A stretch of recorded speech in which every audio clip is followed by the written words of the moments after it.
12 سنة.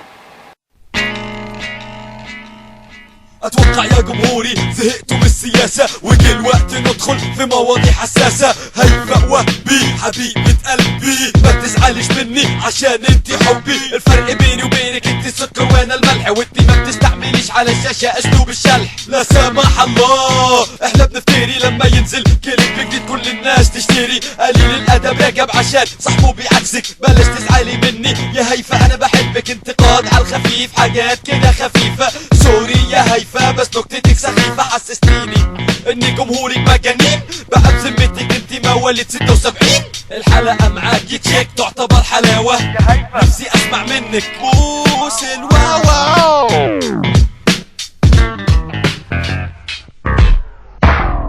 السلام عليكم.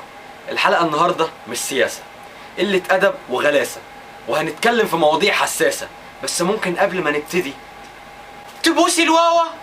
هيفاء وهبي حبيبة قلبي، قعدوا يتهموكي ويقولوا ان انت بتشلحي قدام الكاميرا، بس انت كان ردك قاسي وقلت انك بتشلحي. بس فين؟ انا بشلح، ايه بشلح بالبيت، بس على التلفزيون ما بشلح. ايه يعني؟ ما انا بشلح انا كمان في البيت. ما زلتي ام فاضلة ومربية اجيال، بس هنا للاسف ابتدى الشك. غير صورناهم دافيد هيك حاب يعمل مفاجأة صغيرة ونشوف هالصور الحلوين. هيفاء لا وقف. وده مش شلح برضو، ده ملح، ده عسل. وطبعا اغنية من اشهر اغاني الفنانة هيفاء وهبي. بلاش والنبي، انا عارف اللي هيحصل، بلاش. ودعك اخر وداع اخر وداع. بقول لك ايه، الراجل ده لو جبتهولي هنا تاني انا هضرب المخرج والمصور والمعد والمنتج وثلاثة من اللي بيتفرجوا. راجع حش صاحبك عني، راجع صاحبك جنني. للاسف يا رجب صاحبك قليل الادب وانت معرفتش تربي يا رجب. لعلمك انا بحبك جدا ومصور الحلقة دي وانا عصر على نفسي ليمونة، بس بتكبريني. المرة واحد مدري شو شربان دايخ هيك منه واعي لحاله وماشي بالسوق ضيع امه. صار يدور عليها ما لقاها، قام شاف اثنين واقفين قال شفتولي وحده ماشي وانا مش ماشي معاه.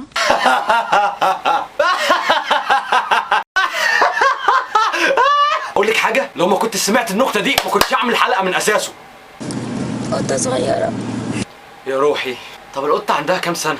باسبورتي باسبوري مواليد 76، بس ما تقولوش لحد. ما انا عندي 11 سنه.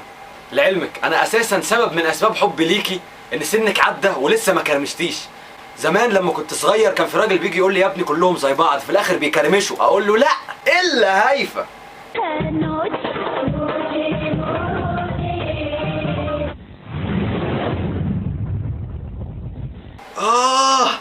المسرح اتهز، ما استحملش هيفاء وهبي واقفه عليه. الوقعه دي لو ابو تريكه وقعها كان زمان جاله رباط صليبي. شو الفرق بين هيفا والبحر؟ هاي أول مرة بنسمعها نحن. البحر كتير مالح، هيفا كتير حلوة. اقول لك وجه الشبه بين السمكه والعصفوره، العصفوره بتطير والسمكه بتعوم. هختم الحلقه بسؤالين بس. انت ايه ترتيبك بين شيرين واليسا وانغام؟ هيفا انا. طب كويس. طيب شايفه نفسك فين في المجال الفني؟ هيفا انا قلت كده برضه.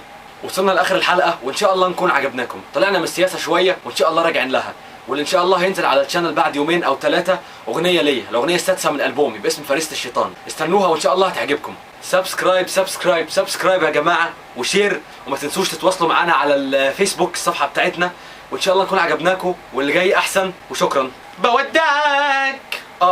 ولو هنمسك حد تاني من المجال الفني اتوقع هيبقى انا فقيع يا وديع.